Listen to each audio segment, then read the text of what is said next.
Well, hiya, BookTube. Bill Ruttenberg here with the Ruttenberg Library.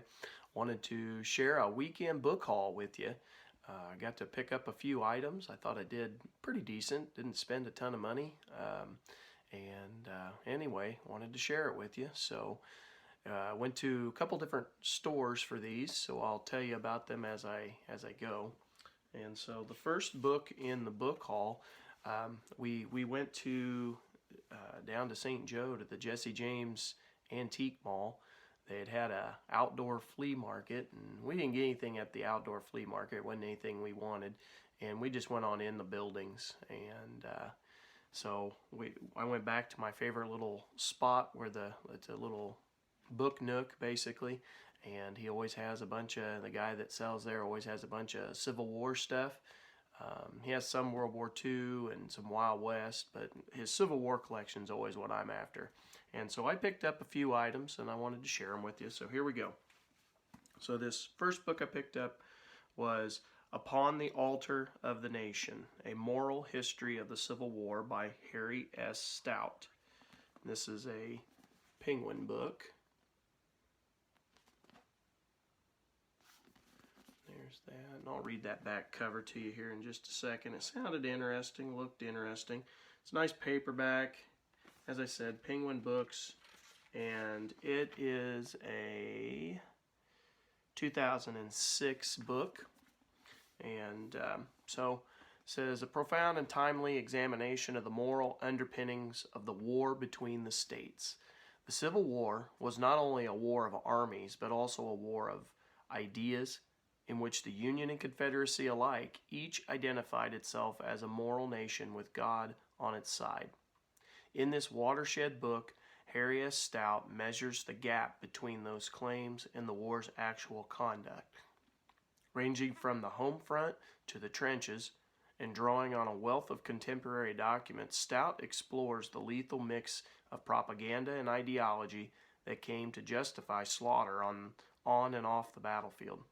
At a time when our country is once again at war, Upon the Altar of a Nation is a deeply necessary book. And this was a winner of the New England Historical Association Book Award, the American Society of Church History Philip Schaff Prize, and Christianity Today Book Award in History. And again, 2006 book, so this would have been, the Iraqi War, and or it would have been produced at the time of the Iraqi War. So it is, I think that's what it was referring to when it said, at a time when we're once again at war. But anyway, sounded very interesting, talking about the moral side of everything. It's got nice black and white pictures in the book, throughout.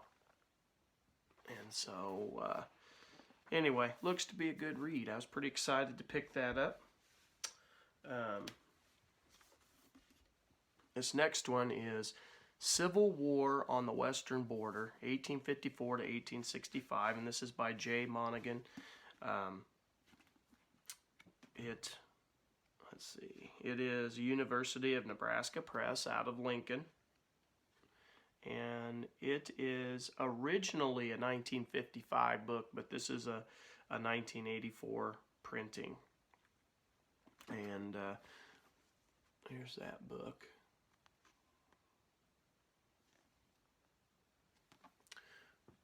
And this says, and I don't, in my collection, I don't have a lot of stuff on the Civil War that deals with the West. I would like to, since that's where I live, I would like to build up that part of my collection. Obviously, most of the books that are produced talk about more of the war in the East. And yeah, sorry about that. It's a little early this morning. Trying to get the video done here. Let me read the back cover to you. So the first phase of the Civil War was fought west of the Mississippi River, at least 6 years before the attack on Fort Sumter. Starting with the passage of the Kansas-Nebraska Act in 1854, J. Monaghan traces the development of the conflict between the pro-slavery elements from Missouri and the New England abolitionists who migrated to Kansas. Bleeding Kansas provided a preview of the greater national struggle to come. The author allows a new look at Quantrell's sacking of Lawrence, organized bushwhackery, and border battles that cost thousands of lives. Not the least valuable are chapters on the American Indians' part in the conflict. The record becomes devastatingly clear. The fighting in the West was the cruelest and most useless of the whole affair. And if men of vision had been in Washington in the 1850s, it might have been avoided. Yeah, so this sounded like it'd be an interesting book. And the last one that I picked up in the Jesse James Antique Mall was An American Betrayal, Cherokee Patriots and the Trail of Tears by Daniel Blake Smith. And this looked good because, I mean, first of all, it's a brand new book. That was pretty cool. You know, when you're shopping used books, you don't always get, brand new stuff. But this looks brand new, like it's never been read. And this is, let's see, Henry Holt and Company out of New York, and it's a 2011 book. And the back is full of little blurbs, but I want to read the inside cover. A vivid and authoritative account of a tragic chapter in American history, the Cherokees' removal and the murderous reprisals that followed. The Cherokee saga began on a note of progress in 1789 when George Washington declared that Indian lands could no longer be taken without free consent of native peoples. With their ancestral land secure, the Cherokees' embrace of Anglo civilization was rapid and marked by the first Indian newspaper, a written language, syllabary, and a constitution modeled on the U.S. version. But the sovereign Cherokee Nation faced a mortal threat in 1829 when Andrew Jackson entered the White House. The land grab that ensued led to the removal west and the deaths of thousands of Cherokees along the Trail of Tears. Daniel Blake Smith not only tells this epic story of Jackson's greed and racism, but offers an original and compelling glimpse into the removal that so bitterly divided the Cherokees. On one side stood the more traditional Cherokees, deeply connected to their native land and their resolute leader, Chief John Ross. And on the other, the Treaty Party members led by Elias Boudinot and John Ridge, who favored removal to Oklahoma as the only way to save the Cherokee Nation in Jackson's white America.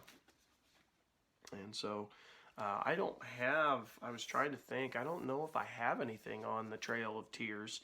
And so this might be my first book on the Trail of Tears. So I was pretty excited to add that in because, it was a major event in U.S. history and needs to have some light shed on it in my little world. So that was all I got at the Jesse James Antique Mall. But right next door is another building where my wife likes to shop. And so I went in there. She was in the building I like to go in, and then I followed her into the next building. And as we were wandering around, and it's an antique building as well, there's a lot of little nooks and crannies where there's little, staged areas.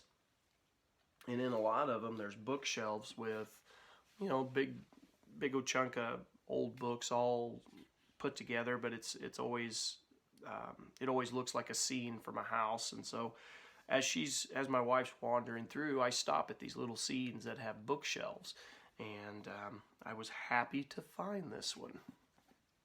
And I don't have this one, so what would a book haul be without a Lincoln book? So I got Lincoln the Unknown by Dale Carnegie. Now, it doesn't have a dust jacket, and it is a little faded, but that was all right. This was kind of a neat book because, hang on a second here. It's from D. Appleton Century Company Incorporated out of New York. This is a 1943 book, but it was originally written in 1932 by Dale Carnegie. And, of course, Dale Carnegie did a lot of famous books on speaking and how to make friends and, all those type of books. And this was really his only that I could see, because I went online and was looking.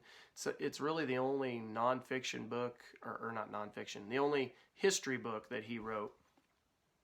And what he did was he wrote this book, and then people who took his classes and did well were awarded the book. They were sent the book. And so this is kind of neat because it's got the sticker on the inside, and it says award.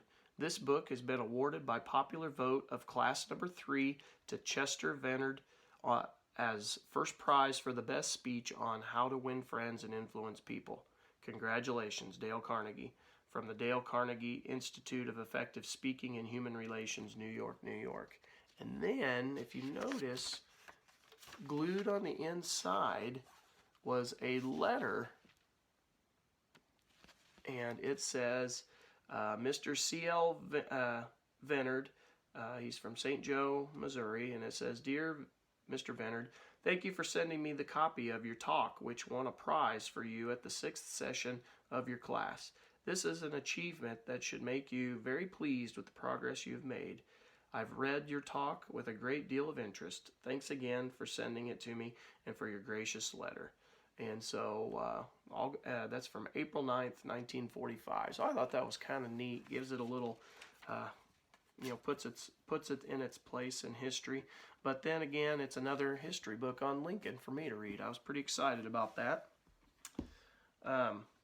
And then the other part of this haul is from the early morning before we went to St. Joe to those 2 stores. And so I was able to go to a local used shop, and I found Fall of Giants, book 1 of the Century Trilogy by Ken Follett. And this is historical fiction, and I was pretty excited to find this. I have been eyeballing this book at the store for, it's been several months, well, probably maybe even a couple years. I've been eyeballing this book, and I remember when it came out at the store and was in Walmart and Target, and I'd go and I'd pick it up and flip through it and read the cover and everything, and I could never pull the trigger and spend that much on a new book. That's not how I roll. I'm a used book guy, and so I found this for $3, so I was really happy to add this and share with you the cover. It says, Ken Follett's World Without End was a global phenomenon, a work of grand historical sweep beloved by millions of readers and acclaimed by critics as well-researched, beautifully detailed, with a terrifically compelling plot and wonderful history wrapped around a gripping story. Fall of Giants is Follett's magnificent new historical epic, the new novel in the Century Trilogy.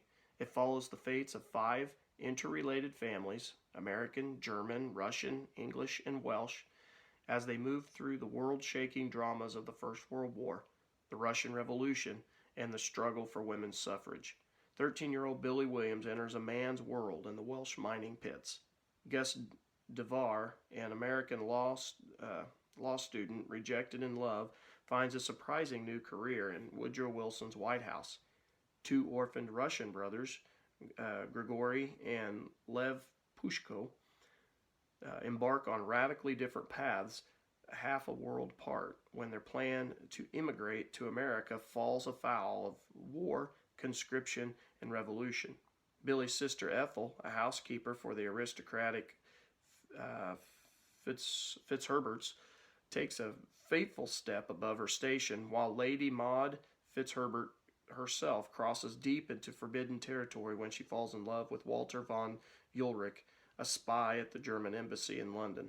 These characters and many others find their lives inextricably entangled as in a saga of unfolding drama and intriguing complexity. Fall of Giants moves seamlessly from Washington to St. Petersburg, and from the dirt and danger of a coal mine to the glittering chandeliers of a palace, and from the corridors of power to the bedrooms of the mighty. As always, with Ken Follett, the historical background is brilliantly researched and rendered. The action is fast-moving, and the characters are rich in nuance and emotion. It is destined to be a new classic.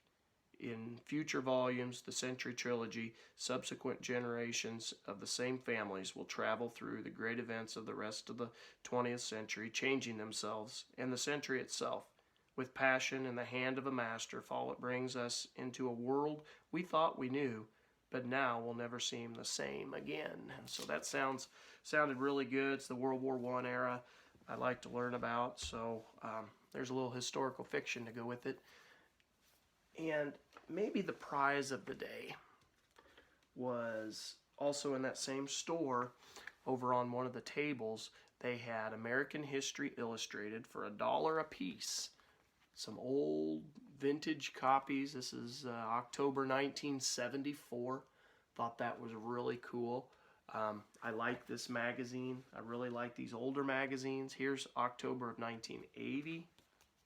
And of course, it's got really good articles on the inside. I flipped through and found some. Here's probably my favorite one, July 1980, and it's got John Pershing on there, Blackjack Pershing. Here's another one. And a couple more. But I thought these were really cool. I bought up all 6 of them that I saw. And there's one with some whales on it. But yeah, $1 a piece on those, and I thought that was real good. So that was my weekend haul, BookTube. I hope you enjoyed that. And if you've read any of these, let me know. Tell me what you think. You can leave your comments down below. And appreciate you watching the video. Hope you enjoyed it. And happy reading.